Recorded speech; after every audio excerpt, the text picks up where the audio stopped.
Chicos, ¿qué tal? ¿Cómo están? Buenos días.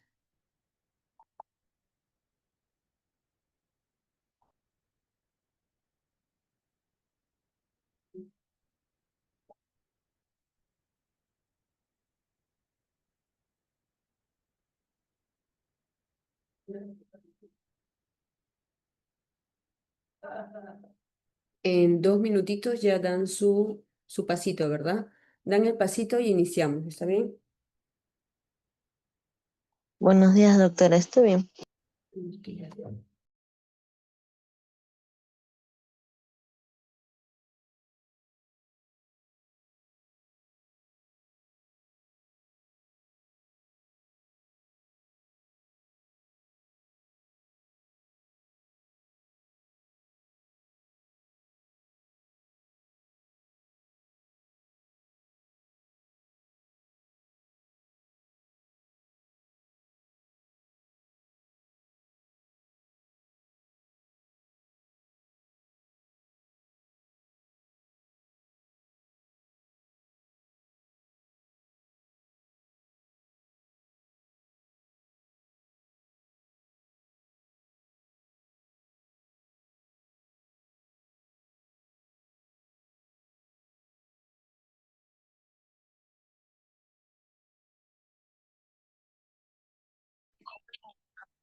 Listo, chicos, buenos días. ¿Terminaron el pasito? Supongo que sí.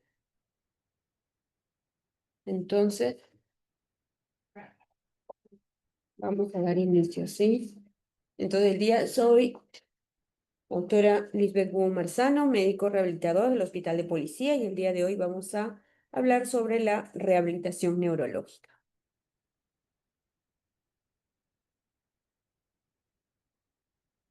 Esos son los logros del aprendizaje. Y en referencia a los pacientitos, pues, ¿no? Vamos a ver que la especialidad de rehabilitación, pues, va a ser la que va a estar encargada de rehabilitar y habilitar al paciente, ¿no? Después de este evento. Entonces, nosotros vamos a tener esos pacientes en las tres etapas, aguda, subaguda y en la etapa ya de estado, en la etapa crónica. Y vamos a ver que entre uno y otro paciente van a ver aquellos en los que tengan mejor pronóstico que los que tengan ACV isquémico, solo van a ser los que tengan mejor pronóstico frente a los de ACV hemorrágico, que hasta hay un porcentaje, ¿no?, de fallecimiento en ellos. Entonces, nosotros tenemos el primer año, ¿no?, después del evento.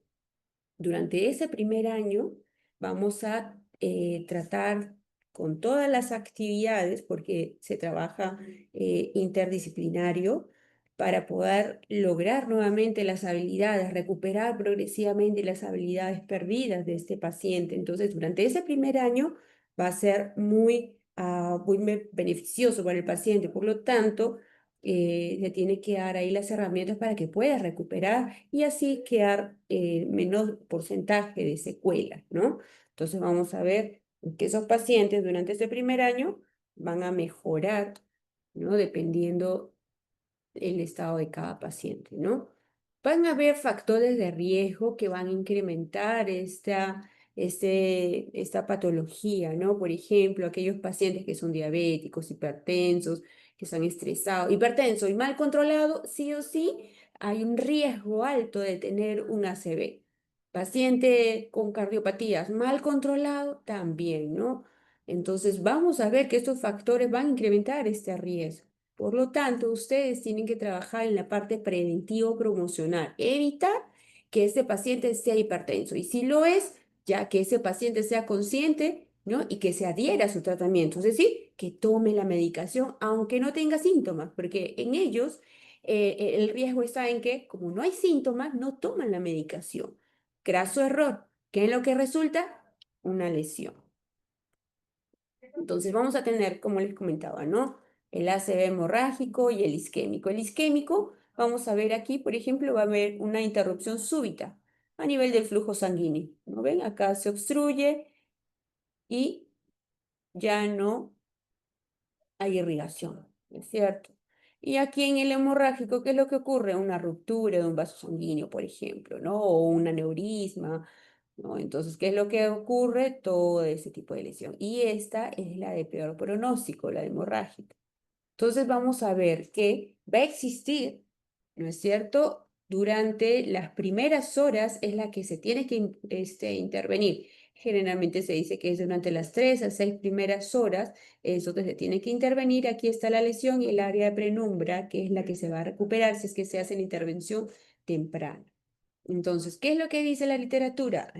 Por la plasticidad neuronal, con las herramientas que se tienen, nosotros podemos hacer la máxima recuperación del paciente, siempre y cuando él se adhiera a su tratamiento, ¿no? Vamos a ver que va a haber varios factores que van a influir negativamente para que el paciente deje la terapia o no asista, que es la parte emocional. El paciente se deprime y esto juega negativamente para que el paciente no se involucre y no asista a su tratamiento. Entonces aquí en el ACV, uy, sorry, acá pueden ver la imagen, sí, ¿no? Acá, entonces lo mismo, ¿no? Acá hay esa lesión y esa área de lesión, que es el área de necrosis, va a existir al área de penumbra, que es una protección de esa área, que generalmente durante las primeras horas, cuando uno inicia el tratamiento temprano, hay mejores resultados frente a un tratamiento tardío, ¿no?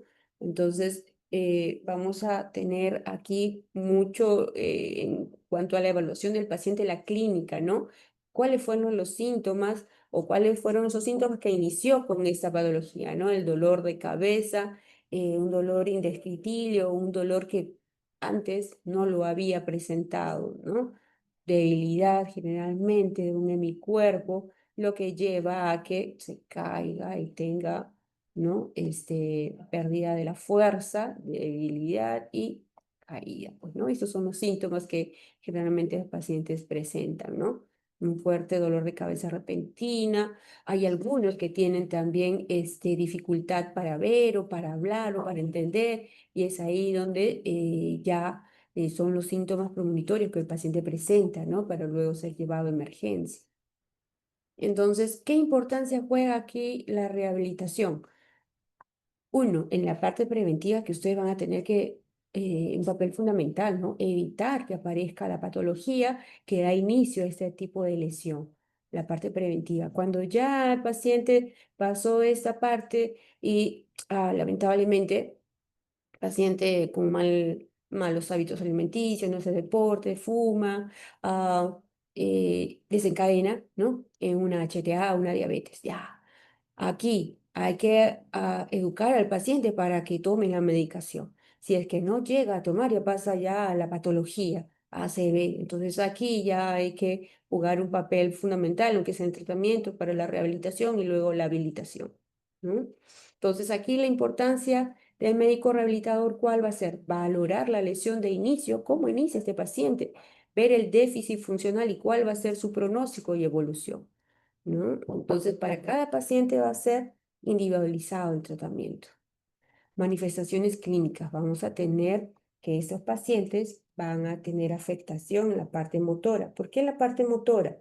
Porque en la parte motora el paciente va a tener dificultad para lo que es caminar, ¿no? Probablemente para comunicarse, alguna alteración en la parte sensitiva, también a veces ven doble o pierden la visión, la parte visual. En la parte emocional es lo más, es el común en ambos, ¿no? En ambos eventos. Entonces, para esto vamos a tener escalas de valoración y de acuerdo a estas escalas de valoración vamos a poder medir a los pacientitos.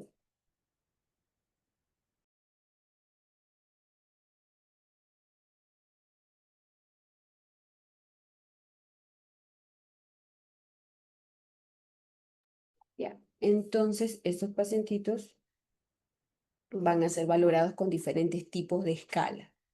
¿Sí? Entonces, con estas escalas nosotros vamos a poder medir y vamos a poder hacer un seguimiento de la evolución. Y de acuerdo a estas escalas nos van a decir cuán funcional va a ser el paciente o el tipo de secuela que nos va a dejar, ¿no? Entonces, por ejemplo, ¿no? La escala de valoración para miembro superior tenemos la de French Test, ¿no? Para evaluar lo que es actividades de la vida diaria, ¿no? O cuán funcional también me va a ser la escala de Bartel, si es independiente, ¿no?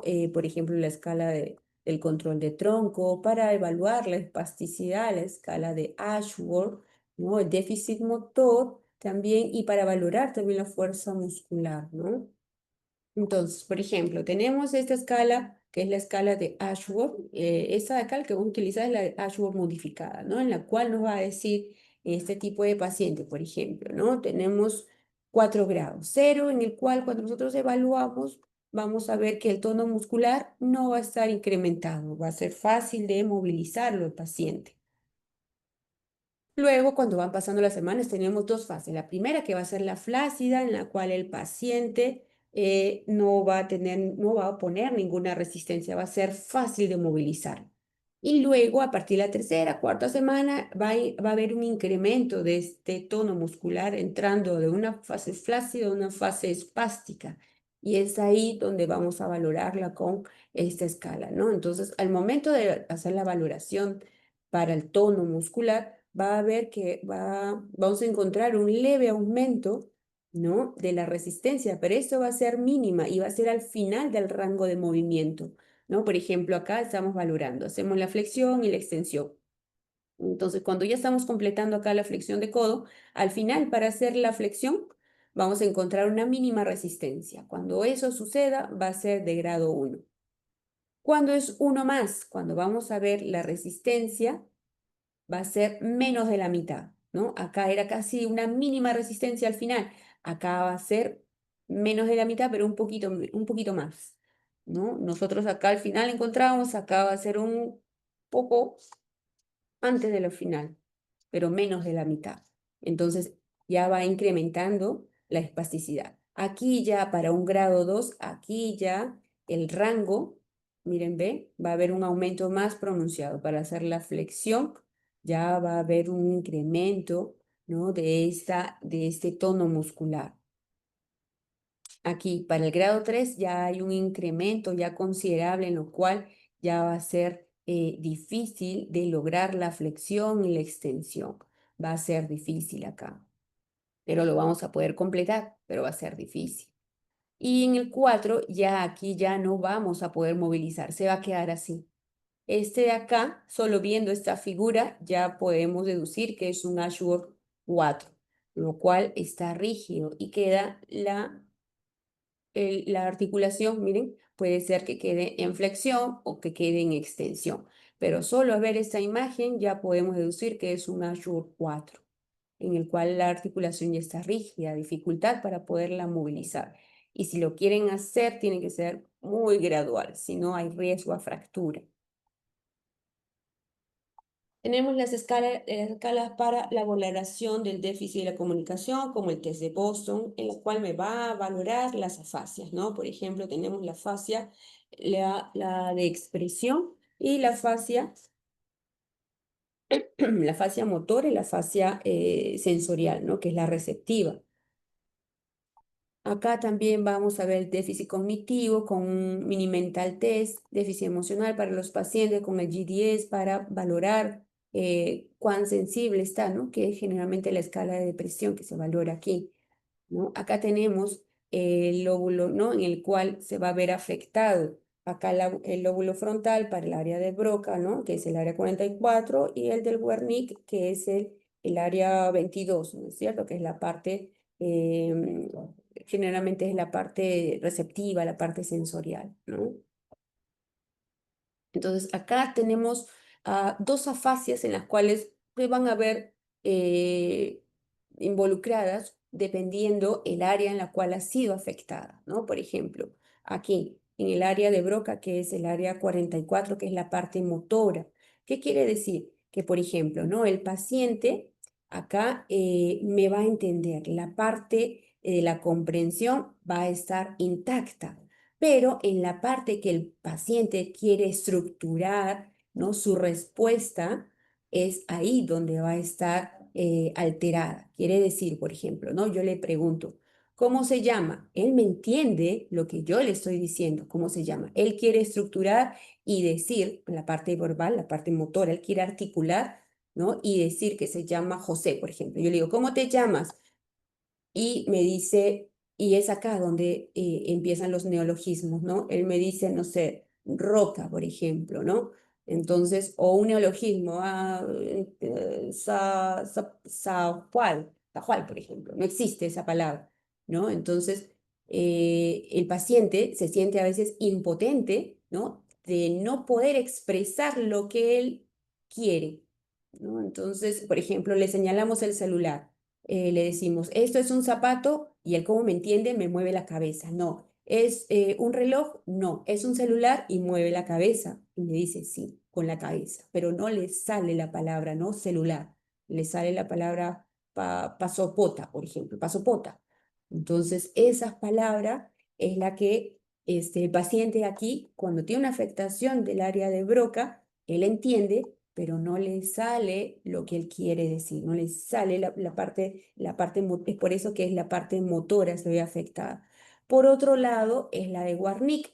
Aquí el paciente es todo lo contrario, no me va a entender nada, pero me va a hablar fluidamente, ¿no? Él aquí me va, por ejemplo, hasta me forma oraciones, ¿no? Me dice, acá le digo, ¿cómo te llamas? Me va a decir, ¿cómo me va a decir? Fui a comprar pañal, ¿no? Él me va a armar una oración, pero no tiene nada que ver con la pregunta que yo le hice. ¿no? Le digo, le enseño el celular. ¿Qué es esto? Ayer fui a comprar papa. O sea, él gramaticalmente va a estar bien, pero no va a entender qué es lo que yo le estoy preguntando. ¿Correcto? La diferencia entre la fascia de Broca y la de Warnick. Esas son las otras escalas mini-mental test que generalmente se hacen en el momento de la entrevista, ¿no? La de GTS también, ¿no? Son escalas de valoración para ver la funcionalidad y también si hay un estado de depresión o del paciente, ¿no? Las actividades de la vida diaria las valoramos con esta escala, ¿no? De A, B, D, para ver cuán funcional es el paciente, si puede alimentarse independientemente, si puede vestirse, bañarse, ¿no? Preparar alimentos, desplazarse, todo lo que tenga al respecto de las actividades del día a día, ¿no? Y para eso vamos a ver, ¿para qué medimos eso? Para ver si este paciente con algún tipo de instrumentación, ¿no? Ayuda, vamos a generar independencia en el paciente porque es lo que nosotros queremos. Queremos que el paciente sea lo más independiente posible. Si para esto él necesita, ¿no? un aditamento como este para poder ingerir los alimentos, es ahí donde terapia ocupacional, ¿no? Y por eso que es importante la terapia interdisciplinaria, es la que va a jugar un papel fundamental ahí en la preparación de estas o en la indicación de estos aditamentos para mejorar su independencia del paciente, ya sea para comer, ya sea para peinarse, ¿no? Ya sea para preparar algún alimento, para actividades del día a día que se va a desempeñar. Por otro lado, vamos a ver que el paciente, cuando ya el pronóstico va a depender, ¿no es cierto? Dependiendo qué tipo sea, ACV hemorrágico o isquémico. Y también vamos a ver, por ejemplo, acá, ¿no? El periodo de flacidez. Recordemos que esas eran las primeras semanas, pero cuando ya rebasa estas cuatro, vas a ver una sexta semana, es de mal pronóstico, ¿no? También el mal pronóstico, tener una espasticidad, por ejemplo, un Ashworth 3 4 tampoco, ¿no? O el retraso del reflejo, de la aparición de los reflejos, ¿no? Entonces, vamos a ver que el pronóstico va a depender de cada tipo de paciente. Acá lo importante que va a ser el inicio de tratamiento, ¿no? El diagnóstico y el inicio de tratamiento, porque recordemos, inicio de tratamiento y la intervención temprana va a jugar y va a ser el pronóstico favorable para el paciente, ¿no? Pero debemos tener cuidado porque el paciente ya debe de establecerse el diagnóstico y a posterior, el paciente ya con el ACV establecido, es ahí donde se inicia el tratamiento. Mientras que esté en marcha o mientras que este evento no esté establecido, no se puede hacer la intervención en rehabilitación. ¿Qué es lo que va a retrasar la mejoría? Por ejemplo, la intensidad de las deficiencias, los antecedentes patológicos con los que el paciente venga, por ejemplo, ¿no? Paciente ya con un anterior ACV o el paciente que sea un paciente amputado o que el paciente, no sé, pues tenga epilepsia, ¿no? Entonces son factores que no van a jugar, ¿no? Positivamente en ese paciente, ¿no? O que anteriormente ya el paciente tenga alguna comorbilidad que haga que ya sea dependiente de alguien, ¿no? Entonces, como habíamos comentado, ¿no? El ACV en ACVs ya establecidos, ¿no? Son los que van a considerarse cuando ya 3 semanas ya el paciente ha estado sin ningún pico o ninguna alteración en imágenes, ¿no? Y los ACV estables es que la clínica permanece, ¿no? Durante 72 horas, 72 horas ya sin ningún cambio. Generalmente esos son los cambios en imágenes que se ven, ¿no? Los objetivos vamos a ver, vamos a estimar cuán el paciente en el momento que se le hace el diagnóstico, al inicio se va a valorar cuán funcional es el paciente con las escalas de valoración. Entonces, con esta valoración vamos a poder hacer un pronóstico, ¿no? en adelante y hacer la estructuración del tratamiento de rehabilitación en el paciente. ¿Por qué? Porque al final nuestro paciente lo que queremos, el objetivo va a ser que lograr la independencia de este paciente y así poder mejorar su calidad de vida. ¿Para qué? Para que sea reinsertado nuevamente a la sociedad o sus actividades del día a día, ¿no? Si es un paciente que trabajaba, reinsertarlo de acuerdo a la actividad que va a realizar en ese trabajo luego, ¿no? Entonces vamos a tener las fases para esto, la aguda, que es la de inicio, ¿no? La del evento. luego para pasar una fase subaguda y luego una fase ya de estado. En esta subaguda tenemos la que está en hospitalización y la fase ya ambulatoria, cuando ya está de alta, ¿no? Entonces, para este periodo agudo es cuando comprende que el paciente está el evento agudo, ¿no? Lo llevan a emergencia, ¿no? Desde la emergencia hay que tener los cuidados, ¿no? En emergencia, observación, hay que tener los cuidados de este paciente para poder evitar, ¿no? Futuras lesiones, como por ejemplo, ¿cuál? Recordemos que la primera fase es la flácida, ¿correcto? Entonces debemos de cuidar el hombro. ¿Por qué? Porque generalmente como el paciente va a tener una hemiplegia flácida, por ejemplo, derecha, no me va a colaborar para realizar las movilizaciones, por ejemplo, ¿no? Quiero sentarlo para que se alimente o quiero rotarlo a la derecha o a la izquierda y el paciente no me va a colaborar. Si no me va a colaborar, entonces a veces lo traccionan, lo jalan. Y a jalarlo del hombro es ahí donde ocurren, ¿no? Por ejemplo, el síndrome de hombro doloroso en el paciente hemipléjico porque lo luxan, lo lesionan y luego empieza ya no el tratamiento de la hemiplegia, sino también del hombro doloroso, ¿no? Entonces hay que cuidar la postura de este paciente. Miren, de cúbito lateral, una almohada entre las piernas, cojín que recubre aquí la espalda y cuidar al hombro. Tiene que estar alineado y extendido. No puede estar el hombro más abajo, más arriba. Y las rodillas en flexión, ¿no? Y con una almohadita entre ellos. Acá en el periodo ya subagudo vamos a empezar a notar ya el incremento de la espasticidad, ¿cierto? Y es aquí donde el paciente ya me va a colaborar, ¿no? Ya va a movilizarse en tronco, ¿no es cierto? En bloque, con la ayuda, pues, ¿no? Del cuidador o con la ayuda del terapista que lo está viendo. Entonces, es aquí donde ya empieza a incrementar el tono muscular y, por ejemplo, ¿no? Para la sedestación, miren cómo se va, ¿no? Aquí pone la manito, el reflejo, por ejemplo, ¿no? De la defensiva, uno inclina hacia un lado y ¿qué es lo que hacen? Sacan la mano para no caerse, pero aquí está, este en mi cuerpo no está colaborando, por lo tanto podremos deducir por esta imagen que la hemiplegia o el lado afectado sería el lado izquierdo, ¿no? Una vez que ya me empieza a controlar el tronco, luego pasa ya a control de pelvis para poder pararse y luego iniciar la marcha, ¿no?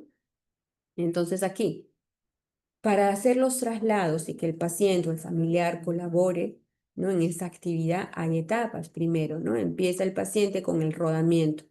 Miren, ¿ve? El paciente con lado indemne cubre o coge el lado contralateral e igual, ¿no? Con la ayuda del terapeuta empieza la posición, ¿no? En flexión de cadera, en flexión de rodilla y con el lado contralateral el paciente se coge y ahí es donde se moviliza. Y también, ¿no? Para dar la vuelta, ¿no? Entonces aquí es donde inicia la postura y aquí es donde termina el rodamiento. Y luego ya el paciente cuando va a estar en supino llega a la fase inicial, ¿no? Entonces, pero en todo momento, ¿qué es lo que está cuidando? El hombro, ¿ve? En todo momento está cuidando el hombro.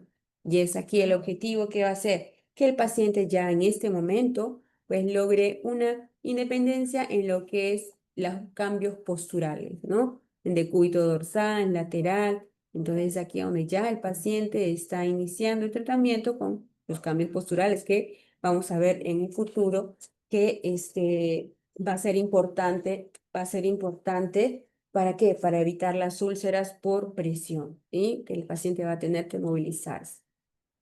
Aquí ya vimos que se estaba movilizando de derecha a izquierda, ¿no es cierto? Y luego vamos a ver para el control de tronco. Este control de tronco, miren, el paciente sentadito y está este licenciado tras de él o de ella. Entonces, con la ayuda, recuerdan que tomaba con el lado indemne, el lado contralateral que estaba afectado para rodar. Igual acá, el lado indemne va a coger al lado que tiene la lesión para poder completar el rango articular. ¿Ven?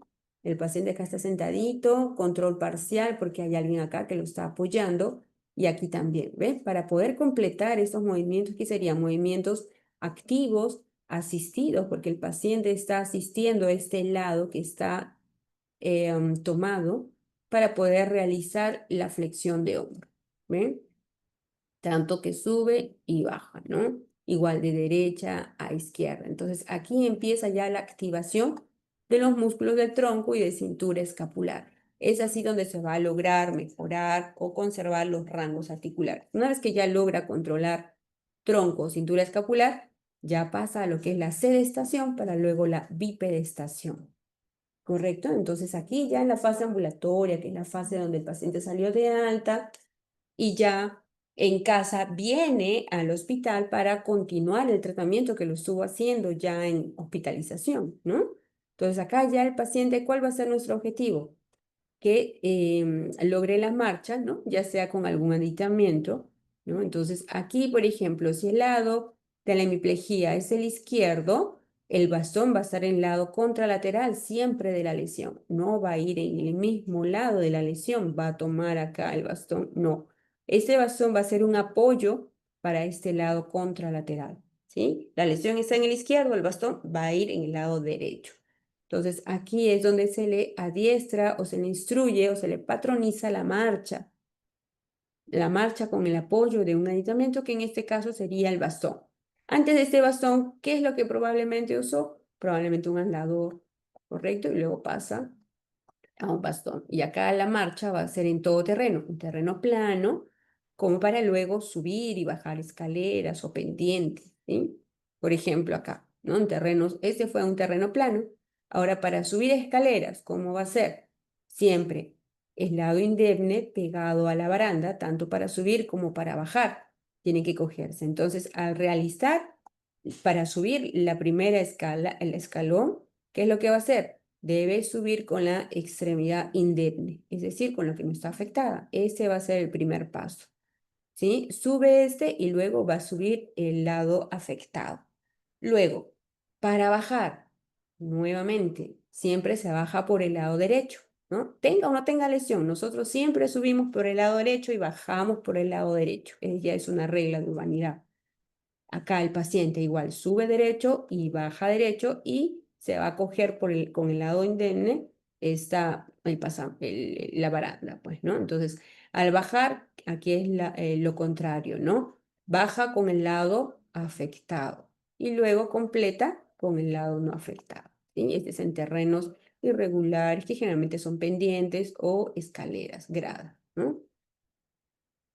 Ya aquí el paciente en un estado ya establecido, ¿no? Acá ya ha alcanzado la estabilidad ya de la lesión. Entonces, ¿qué es lo que nos queda aquí? Al paciente ya hemos logrado recuperar las movilizaciones, los rangos, el déficit, ¿no? La parte motora, la sensorial, la sensitiva que ha perdido, hemos logrado ya recuperar. Entonces, ¿qué es lo que queda? Queda conservar estos rangos, conservar este tono muscular, es decir, continúa la terapéutica, pero ya no va a ser con la misma continuidad, ya no va a ser 3 veces por semana o diario, ya va a ser cada vez menos, probablemente 2 veces por semana, 1 vez por semana, entonces el paciente, ¿qué es lo que se hace? Se le indica ya piscinoterapia y ejercicios al aire libre, ¿no?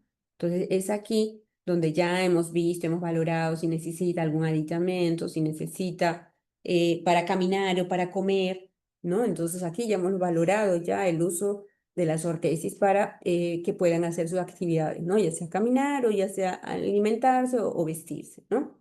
Entonces, ¿qué es lo que nos queda? Continuar con este objetivo que es del establecido del paciente, ¿no? Esos son los aditamentos que pueden usarse, por ejemplo, ¿no?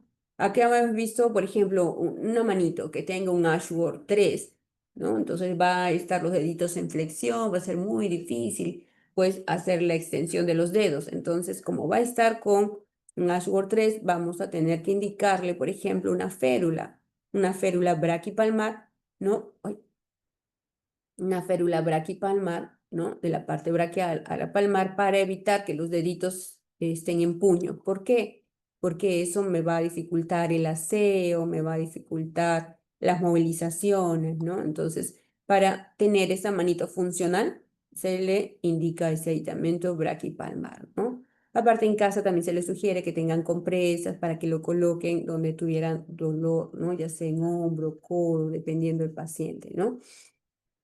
También, ¿no? En casa, miren acá, para evitar el pie en equino, una férula en 90 grados, tobillo-pie, una férula antibraquial, ¿no? Para evitar también los deditos que cierre o haga puño, ¿no? Cuidar la parte afectada, siempre el hombro también, ¿no? Entonces, esos pacientitos van a tener ciertos aditamentos, pues, para mejorar la postura, mantenerla, ¿no? Y las movilizaciones, recordemos, para evitar qué cosa, lesiones vasculares también, pues, ¿no?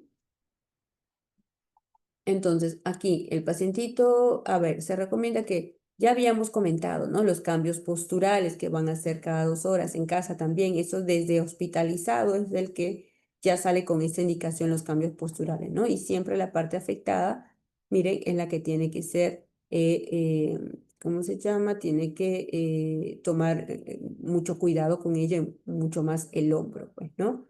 En decúbito lateral, supino, y el paciente aquí ya aprendió a hacer los giros, ¿no?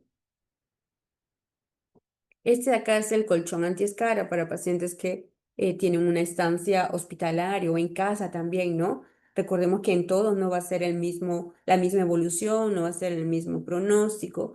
Entonces, si tenemos un paciente que va a tener una larga estancia en cama, tenemos que indicarle que es el colchón antiescaras. Ese colchón antiescaras, ustedes ven, esas son unas celdillas. Estas celdillas tienen una, un- una, una altura, ¿no? De centímetros, de 2 a 3 centímetros, en las cuales el paciente no va a hacer el contacto con el colchón, sino va a hacer el contacto con estas burbujitas de aire para poder evitar así la presión.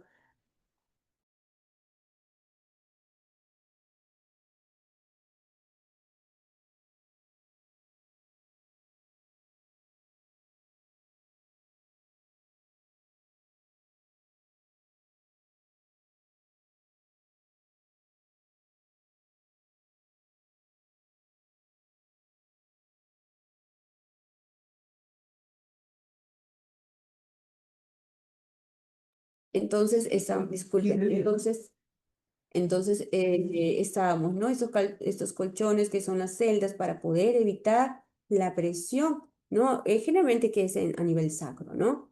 Aquí nuevamente, ¿no? Haciendo incidencia en lo que es en los dolores a nivel, ¿no? De la parte afectada para tener una posición anatómica, ¿no? Y si este pacientito pues tiene involucrada la parte emocional, ¿no? El estado llega a un estado depresivo también, si fuera necesario, la medicación también, porque recordemos que en esta edad en especial, ¿no? En edades lábiles, ¿no?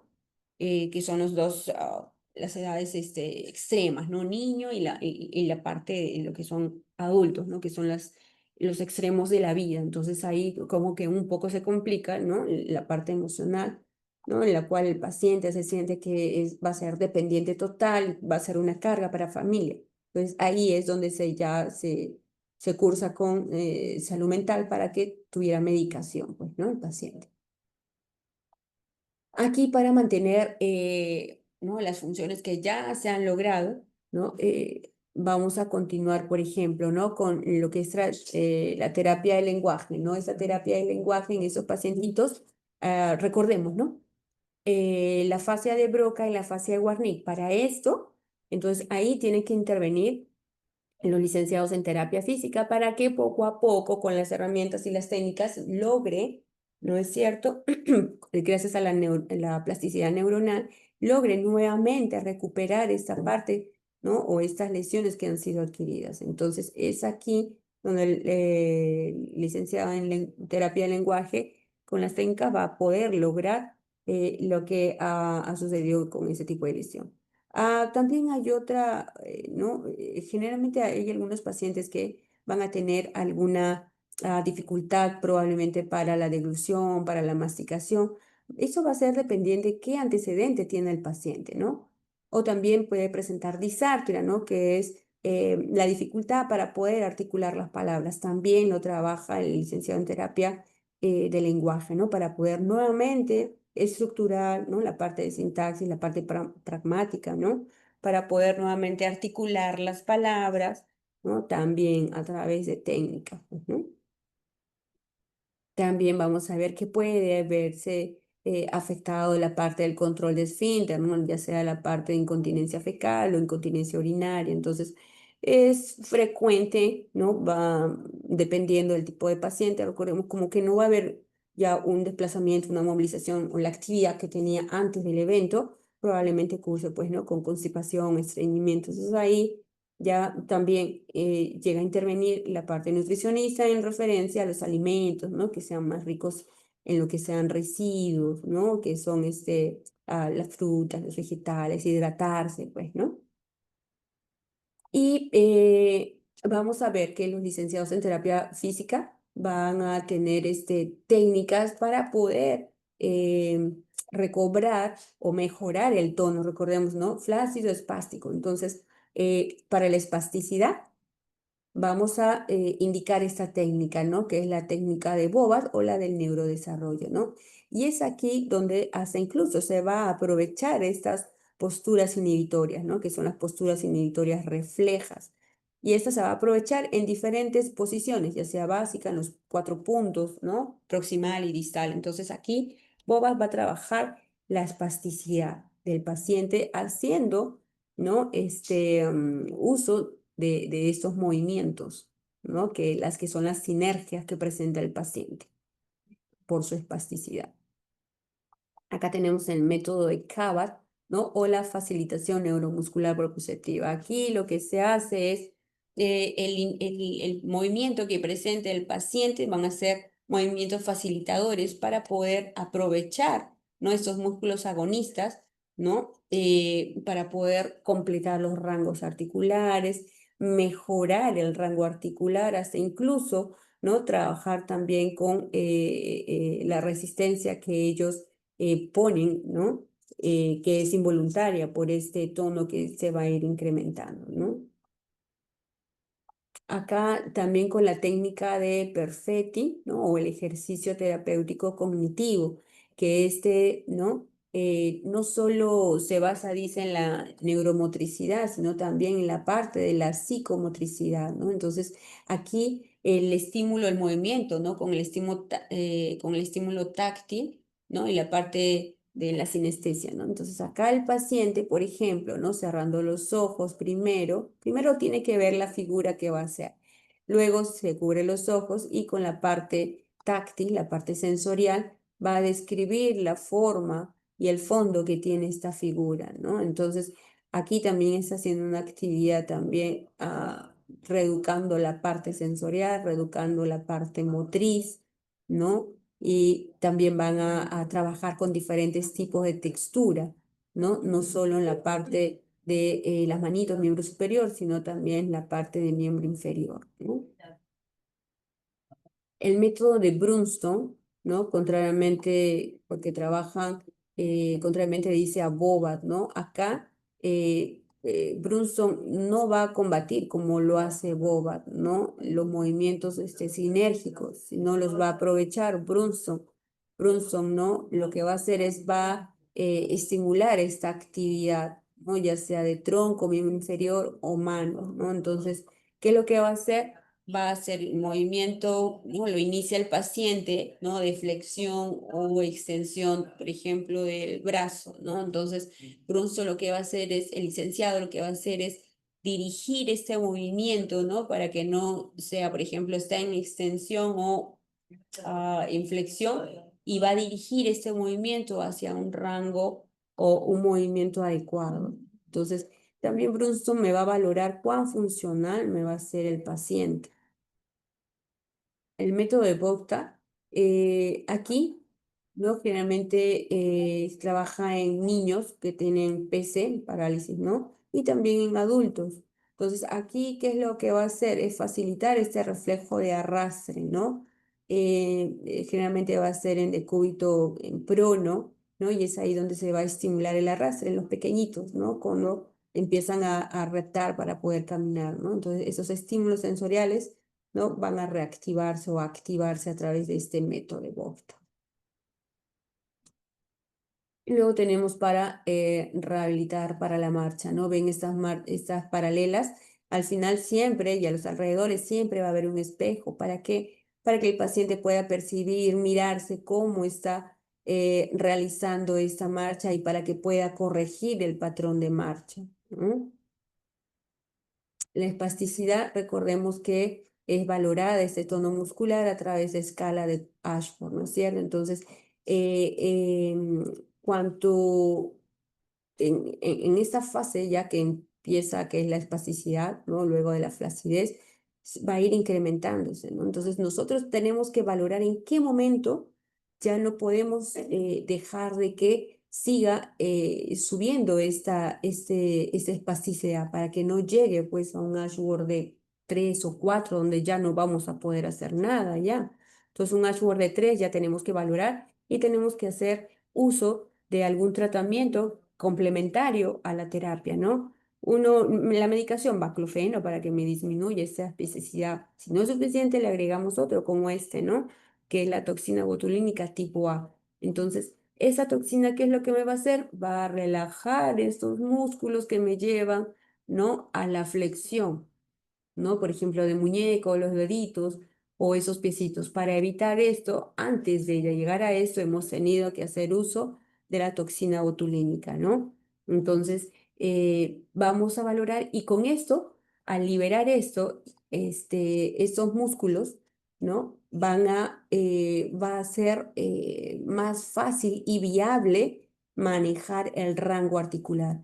Nosotros al debilitar, por decirlo así, este músculo de flexor de los dedos, flexor común de los dedos, vamos a colocarle la toxina. ¿Qué es lo que va a hacer? Va a relajar estos músculos que hacen que me lleven a la flexión de los dedos. Y al relajarlo, ya va a poder mejorar el rango articular, ya no va a estar en puño, el dedito ya no va a estar aducido, entonces vamos a poder soltarlo y se va a poder trabajar. ¿Para qué?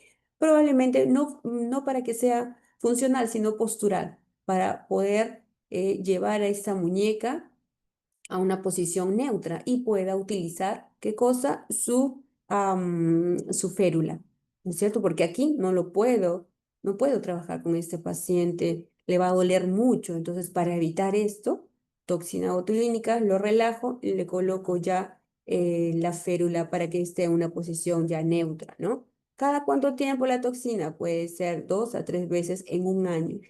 ¿Ya? Y eso me va a permitir también poder ya hacer la limpieza, ¿no? El paciente. Aquí, ¿qué va a permitir? Antes que llegue acá, que le puedan colocar un calzado para mantenerla al menos una posición, una postura anatómica, ¿no? Un ángulo de 90 grados y no llegue a esto. Entonces, para allá, ¿no? El tratamiento de la sed ya establecido, piscinoterapia, ¿no? Ejercicio bajo el agua, continuar, si hubiera dolores, ¿no?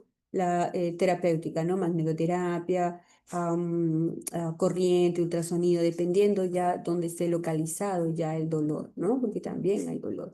Compresas que siempre se les sugiere que también tengan en casa, ¿no? Que generalmente lo usan para el hombro o miembro superior, ¿no?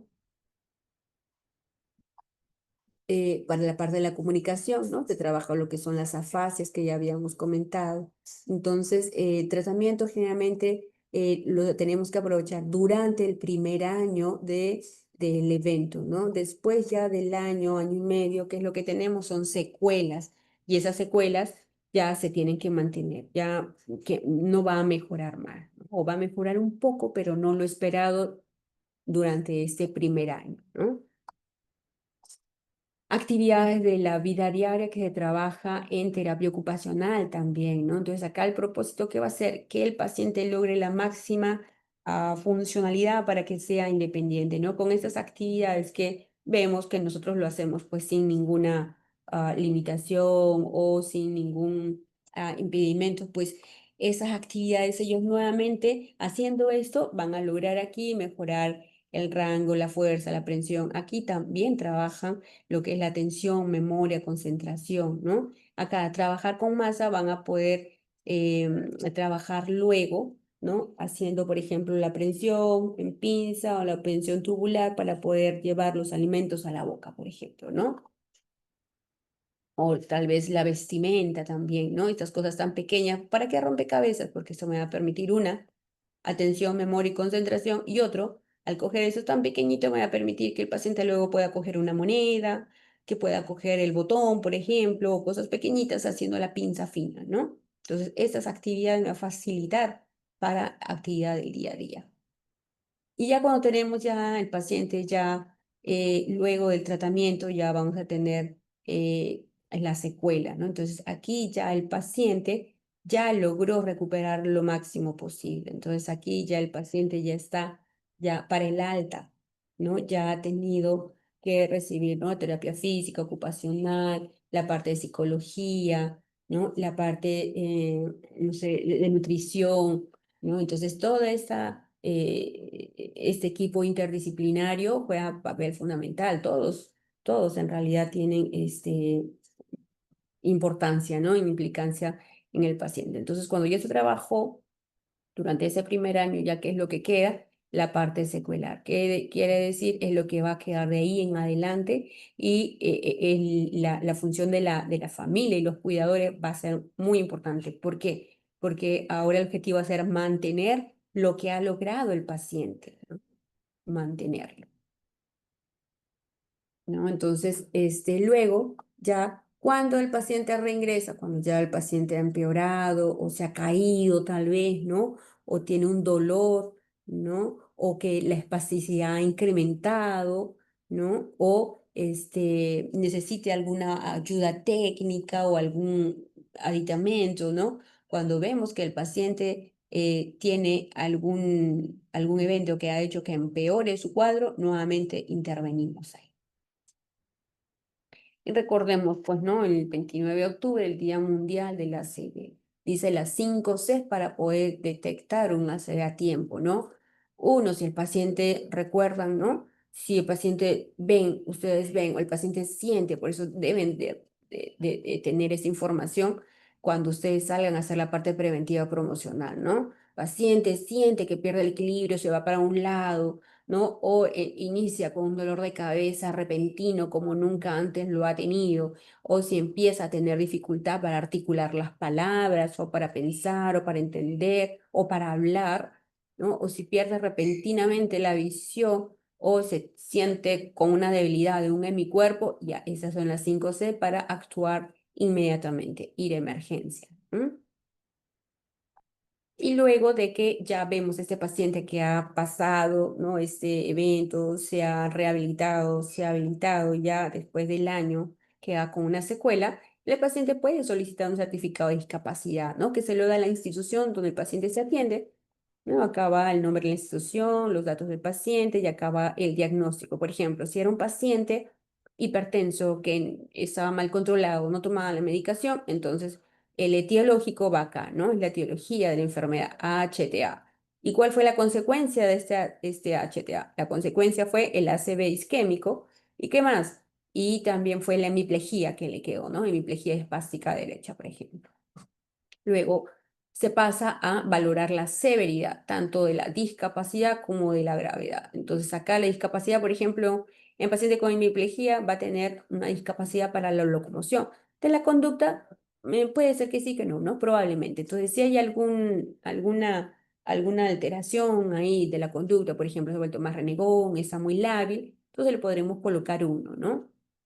En la comunicación, si hay algún tipo de afasia que no se ha recuperado, entonces le podremos y necesita de alguien que lo asista para que le traduzca lo que quiera o para asistirlo para, ¿no? Para alguna necesidad en la parte de la comunicación, ya sea verbal o escrita. Si necesita ayuda momentáneamente de alguien, le colocaremos 3. Si no necesita ayuda y está muy bien, le podemos colocar 0 o 1, ¿no? Va a depender frente a qué paciente estamos. Cuidado personal, si el paciente no logró su ABD, ¿no? Logró ser independiente en lo que sea vestimenta, aseo o alimentación y requiere de alguien momentáneamente, 3.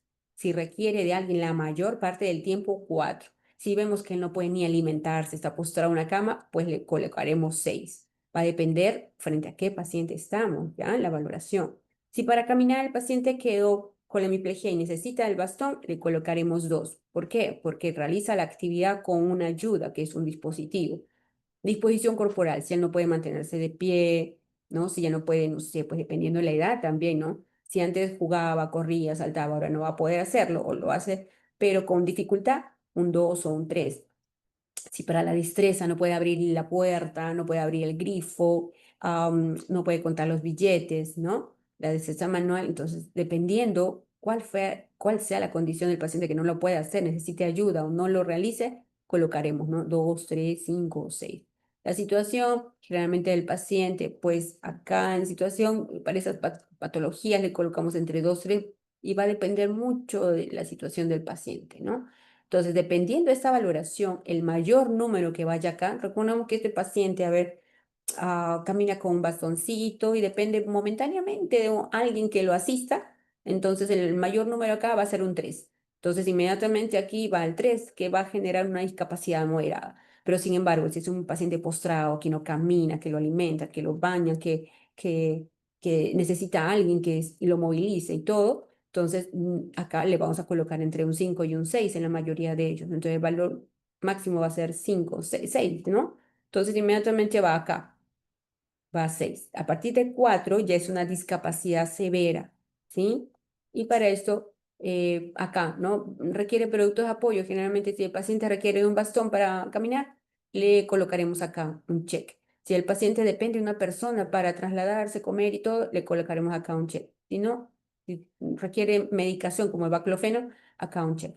Acá podemos valorarlo o no, ¿no? Diferido o valoramos con los baremos que valora la restricción de la participación. La restricción de la participación es valorado a través de los baremos y esto me va a dar un porcentaje. ¿Qué son los baremos? Son actividades que le van a dar puntuación, ¿no? En cuanto a lo que es, por ejemplo, vestimenta, marcha, la parte social, am, la parte de labor, ¿no? Entonces, esto valorando cada ítem, ¿no? Me va a dar un porcentaje. Aquí va a ir ese porcentaje.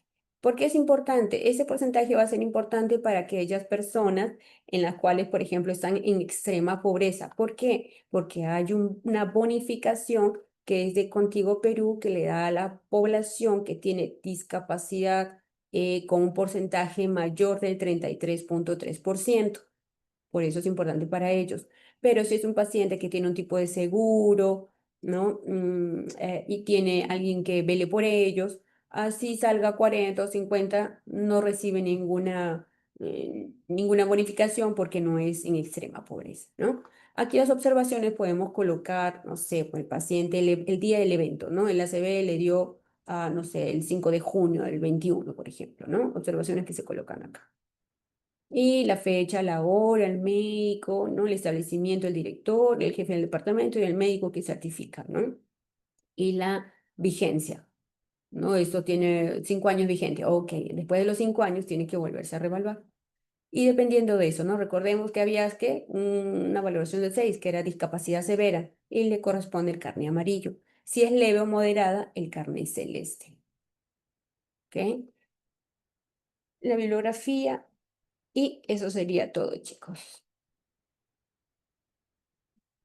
No sé si tuvieran ¿alguna consulta, alguna pregunta?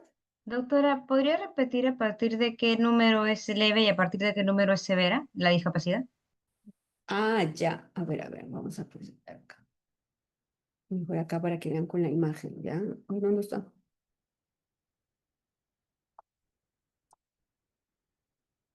Ven ahí, sí, ¿no?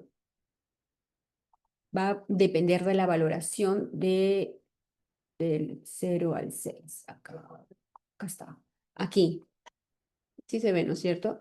Aquí vamos a colocar de acuerdo, ¿no? A conducta, comunicación. El paciente que habíamos comentado, por ejemplo, ¿no? Camina, realiza una marcha con apoyo de un bastón. ¿Ya? Entonces, ¿a qué le colocamos acá? 2, ¿no es cierto? En locomoción 2. ¿Ya? Entonces, acá 0, 0, 1, 1, 1 y el 2. El 2 es el máximo valor. Si acá es el 2 el máximo valor, me voy aquí al 2 y el 2 es una discapacidad moderada. Si, por ejemplo, es un paciente postrado que depende de una persona y que no puede pararse, no puede caminar, no puede vestirse ni hacer nada, entonces la valoración va a ser de 6 por ejemplo, ¿no? No se para, no camina, nada, entonces 6 6 5 6 6. Si es un 6 va a ser una discapacidad severa. Severa va a ser a partir de 4, quiere decir, si esta persona no camina y requiere la mayor parte del tiempo que alguien la asista, va a ser una valoración 4, ya sea para caminar, para comer, para hablar, para subir escaleras, para bajar. Si requiere la mayor parte del tiempo, va a ser 4. A partir de 4, como vemos acá, a partir de 4 ya es una discapacidad severa. Si la valoración es 2, 3, va a ser moderada. Si la discapacidad es leve, en todo eso ha habido 0, 1, 1, 1, 1, va a ser leve. Y si no tiene discapacidad, ha quedado bien, 0, 0, 0, 0, no hay discapacidad. Y dependiendo esto, va a ser el color del carnet. Si es severa, que es 4, 5, 6, va a ser amarillo, que tienen más beneficios, ¿no? En referencia a no pagar el pasaje, ambas no pagan tributos, ambas tienen exoneración de lo que son, por ejemplo, ¿no? Para traer una silla de ruedas, un auto, ¿no? Libre de impuestos, ¿no? Tienen el cupo laboral ambos, ¿no? En toda empresa siempre va a haber un porcentaje en los cuales tiene que tener un porcentaje de personas con discapacidad, ¿no? Entonces, tienen beneficios, ¿no? Pero 4, 5, 6, la valoración es amarillo. 1, 2 es 1, 2, 3 es carne celeste. Muchas gracias, doctora. Ujú. ¿Alguna otra consulta, chicos?